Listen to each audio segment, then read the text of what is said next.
जे आमे अरण्य संबलर ए भागरे आमे पहुँचले। सो पाठटी को आरंभ करिया पूर्व प्रथम आमे ब्रह्मनाद करिवा। सावधान सिद्ध ब्रह्मनाद।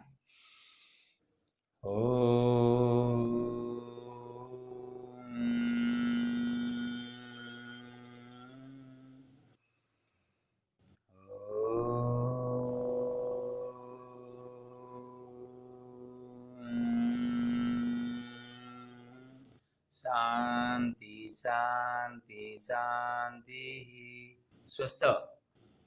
तेबे आबे हम देखिबा आमे या पूर्व चिरहरित अरण्य, आर्द्र चिरहरित अरण्य, आर्द्र अर्ध चिरहरित अरण्य, आर्द्र पर्णमोची अरण्य, शुष्क पर्णमोची अरण्य, जुआरी अरण्य, कंटाबुदा गुल्म अरण्य और विभिन्न पार्वत्य अरण्य विषय आमे पढे। वर्तमान आमे देखिबा नातिशीतोष्ण पार्वत्य अरण्य, टेम्परेट माउंटेन फॉरेस्ट। यही अरण्य साधारणतः कोठी देखा जाए ना, विशेषकर जो दक्षिण भारतर पश्चिम घाट पर्वतमाला रही है। दक्षिण भारतर नीलगिरी, पालनी पर्वत, आन्नामलाई पर्वत अंचल और ता सहित उत्तर पूर्व पार्वत्य अंचल आसाम स्थित आसाम स्थित पार्वत्य अंचल 1500 मीटर रु 2850 मीटर उच्चता मध्य 1500 मीटर रु 2850 मीटर उच्चता मध्य नातिशीतोष्ण पार्वत्य अरण्य देखा जाए। तेबे एही अंचल रे हाराहारी वार्षिक हाराहारी 150 सेमी रु अधिक वृष्टिपात हुए। आपण बही रे 15 सेमी दे देछि, 150 सेमी रु अधिक वृष्टिपात और तापमात्रा प्राय 18 डिग्री सेल्सियस अनुभूत होई थाए। तेबे ए जो अधिक उच्चता विशिष्ट पार्वत्य अंचल रे शीत ऋतु तापमात्रा प्राय हिमांग तल को खसी आसे। अत्याधिक ठंडा पड़े, विशेषकर शीत ऋतु माने डिसेम्बर रु फेब्रुआरी मास रे एठारे तापमात्रा हिमांग तल को खसी आसे। फल एठारे कौन हुए ना गुल्म जातीय बा अन्य उद्भिद सब देखा दी थाए। एठारे विशेषकर मैग्नोलिया, लॉरेल, यूकालिप्टस, आथर कहि दोछि मैग्नोलिया, लॉरेल, यूकालिप्टस, रेडोडेंड्रन आदि वृक्ष मान विदेश वृक्ष जहाँ विदेश विभिन्न समय अणा जाए लगा जाए वृक्ष सब देखा दे थाए। ता सहित ओक, चेस्टनट और लॉरेल भली प्रधान वृक्ष सब ए दक्षिण भारत अंचल रे देखा दे थाए। एही अरण्य को ए जो नातिशीतोष्ण पार्वत्य अरण्य को दक्षिण भारत रे स्थानीय भाबे सोलास कहा जाए। ए नातिशीतोष्ण पार्वत्य अरण्य को दक्षिण भारत रे स्थानीय भाबे कौन कहा जाए? सोलास। एटा गोटे इंपोर्टेंट एक मार्क भी आस्ता अछि। ओके, सोलास का कहा जाए ना नातिशीतोष्ण पार्वत्य अरण्य को दक्षिण भारत रे स्थानीय भाबे सोलास कहा जाए। ओके, पार्वत्य अरण्य रो वृक्ष गुडी को जो रहिछि जोडा कि हमें कहले मैग्नोलिया, यूकालिप्टस, लॉरेल, ओक आदि वृक्ष एगुडी को उच्चता प्राय 15 मीटर रु 18 मीटर पर्यंत होई थाए। ओके, वर्तमान हम देखिबा आर्द्र नातिशीतोष्ण अरण्य। ओके, ए जो आर्द्र नातिशीतोष्ण अरण्य रहिला एही अरण्य साधारणतः कोठी देखा जाए ना, साधारणतः हिमालय रो 1500 रु 3000 मीटर उच्चता रे थिबा काश्मीर ठारू सिक्किम पर्यंत और अरुणाचल प्रदेश पर्यंत ए जो हिमालय रो ए अंचल रे ए आर्द्र नातिशीतोष्ण अरण्य देखा जाए। केते उच्चता ना 1500 रु 3300 मीटर उच्चता मध्य ए आर्द्र नातिशीतोष्ण अरण्य देखा जाए। ए आर्द्र नातिशीतोष्ण अरण्य रे वार्षिक हाराहारी वृष्टिपात 100 सेमी रु 200 सेमी मध्य रे होई थाए। वार्षिक हाराहारी वृष्टिपात 100 सेमी रु 200 सेमी मध्य रे होई थाए। ता सहित ए अरण्य रे तापमात्रा हाराहारी तापमात्रा 12 डिग्री रु 13 डिग्री सेल्सियस, हाराहारी तापमात्रा 12 डिग्री रु 13 डिग्री सेल्सियस और एठारे आपेक्षिक आर्द्रता 56 रु 65% अनुभूत होई थाए। ओके, तापमात्रा 12 डिग्री 13 डिग्री सेल्सियस और आपेक्षिक आर्द्रता 56 रु 65% आपेक्षिक आर्द्रता अनुभूत होई थाए। तेबे एही अंचल रे मिश्रित भाबे उद्भिद सब देखा जाए ना। कोन कोन? चिरहरित वृक्ष, प्रशस्त पत्र विशिष्ट चिरहरित वृक्ष, ଓ पर्णमोची सरल वर्गीय अरण्यर वृक्ष मान एठारे मिश्रित भाव में एही आर्द्र नातिदोष्ट अरण्य देखा जाए। साधारणतः एठाकार जो वृक्ष गुड़िक देखा जाए ए वृक्ष गुड़िकर उच्चता प्राय 30 मीटर 45 मीटर पर्यंत ए वृक्ष गुड़िकर उच्चता देखा जाए। ओके, तेबे कौन कौन वृक्ष देखा जाए ना ओक, फीर, स्पर्श, देवदारू, पार्च, मैपल, ओके आदि वृक्ष एही अंचल रे देखा जाए। ता सहित ए जो अरण्य रहला आर्द्र नातिदोष्ट अरण्य देवदारू यार प्रधान व्यावसायिक वृक्ष एटा भी आसी पारे। आर्द्र नातिदोष्ट अरण्यर प्रधान व्यावसायिक वृक्ष कौन ना देवदारू। ओके, ये जो भारतर हिमालय स्थित हिमालय पर्वतांचल स्थित लद्दाख, बाल्टिस्तान, गढ़वाल, छाम्बा आदि स्थान रे 1500 मीटर उच्चतार शुष्क शुष्क नातिशीतोष्ण अरण्य देखा दे थाए।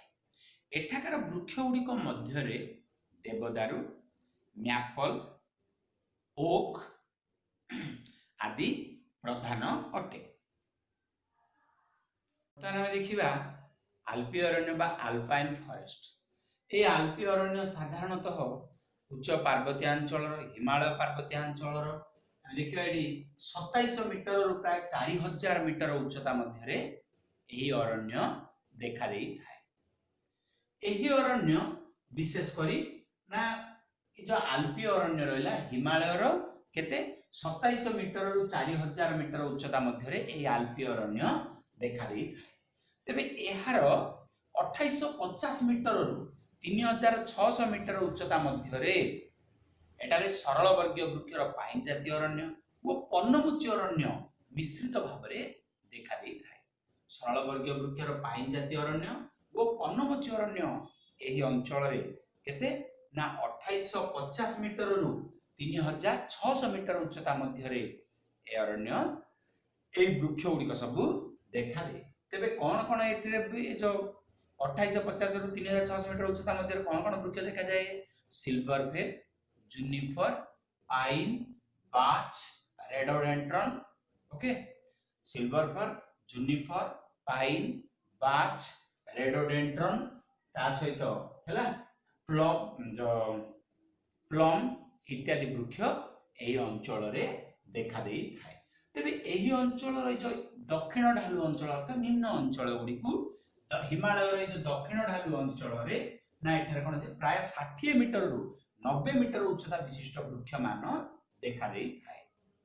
हिमालय दक्षिण ढालू अंचल रे 60 मीटर रु 90 मीटर उच्चता विशिष्ट वृक्ष मान मध्य देखा दे थाए।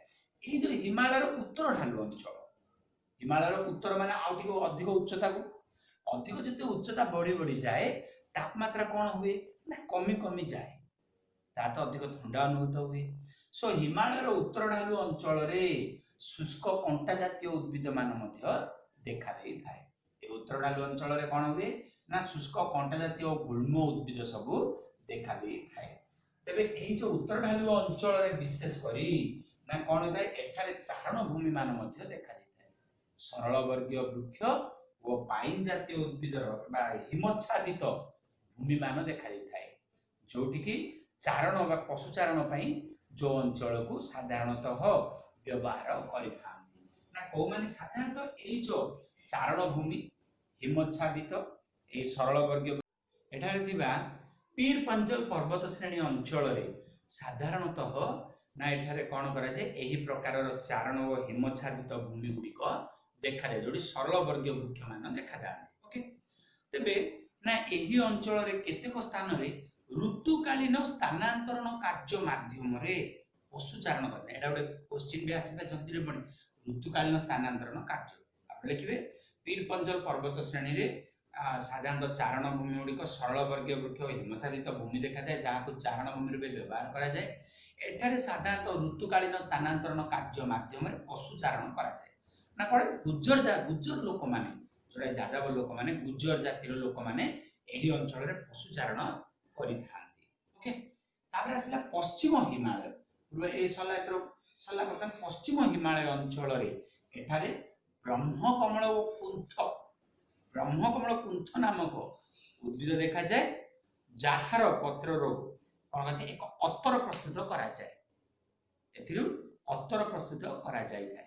ଓକେ, ମନେ ରଖିଥିବେ ପଶ୍ଚିମ ହିମାଳୟରେ ନା ବ୍ରହ୍ମକମଳ ଓ କୁନ୍ଥ ନାମକ ଏକ ଉଦ୍ଭିଦ ଦେଖାଯାଏ, ଯାହାର ପତ୍ରରୁ ଏକ କ'ଣ କରାଯାଏ ଅତର ପ୍ରସ୍ତୁତ କରାଯାଇଥାଏ। ଠିକ ଅଛି, ଇଏ ଥିଲା ଆଲ୍ପୀୟ ଅରଣ୍ୟ। ତ ଦୀର୍ଘ ଉତ୍ତର ମୂଳକ ବି ଆସିପାରେ, ଆ ଭିତରେ ସ୍ଥାନ ସଂକ୍ଷିପ୍ତ ଟିପ୍ପଣୀ ବି ଆସେ। ୟୁ ଓକେ, ୟୁ ଏକ ଔଷଧୀୟ ବୃକ୍ଷ ଅଟେ। ଏହା ଏକ ଔଷଧୀୟ ବୃକ୍ଷ। ଏହା ସାଧାରଣତଃ ହିମାଳୟ ପାର୍ବତ୍ୟାଞ୍ଚଳର ହିମାଚଳ ପ୍ରଦେଶ ଓ ଅରୁଣାଚଳ ପ୍ରଦେଶ ଏଠାରେ ଅଧିକ ପରିମାଣରେ ଦେଖାଯାଇଥାଏ। ଏଥିରୁ ଟାକ୍ସୋଲ ନାମକ ଏକ ରାସାୟନିକ ଯୌଗିକ ପଦାର୍ଥ ତିଆରି କରାଯାଏ।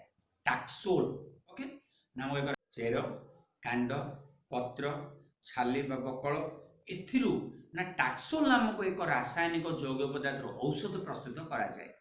ଏହା କର୍କଟ ରୋଗର ଏକ ଅବ୍ୟର୍ଥ ଔଷଧ, କିନ୍ତୁ ଏହାର ବହୁଳ ମାତ୍ରାରେ ବ୍ୟବହାର କରିବା ଯୋଗୁଁ ଏହି ଉଦ୍ଭିଦର ମାତ୍ରା ଧୀରେ ଧୀରେ ହ୍ରାସ ପାଇବାରେ ଲାଗିଛି। ବର୍ତ୍ତମାନ ଦେଖିବା ଆମେ ଅରଣ୍ୟର ଉପକାରିତା।